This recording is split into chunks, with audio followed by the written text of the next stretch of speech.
Hello everyone, I'm Shar MTS and today I'm going to be talking about the rock climbing problem. So what is a rock climbing problem?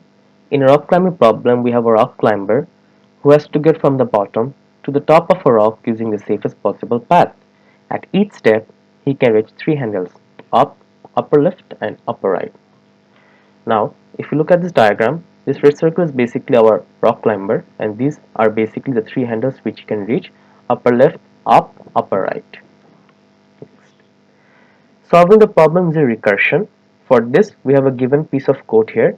You can see here that this is basically a function which is called rock climber. So, as our rock climber has only three handles which we mentioned earlier, up, upper left and upper right, we can call this function recursively three times for the three handles and then add the minimum value. You can see here the function is recursively called three times and the minimum value has been added.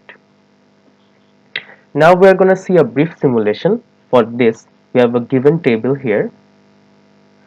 And now to solve it via rock climbing, we have to create a new table now. So for this, at first we will first add a initialization row like this. Second, we will add two initialization columns which is given by this. So the reconciliation becomes this one. Now this is basically our new table. Here you can see the values are 0. We know that when the rock climber is on the ground, there is no danger and therefore the values are 0. But basically this is where the wall ends, these two places, and therefore we know that if the wall is ending here, there is no place where the rock climber can hold on to, and therefore these are basically infinite, these are danger.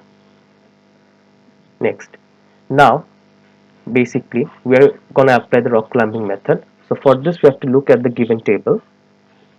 We see here the value here was 5, and now for this we have three options here: infinite, 3, 2.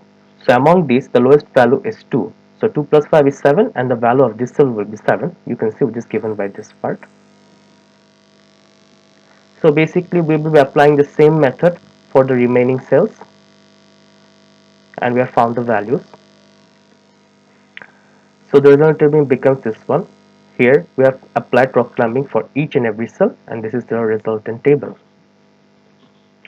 So now why do we use dynamic programming approach?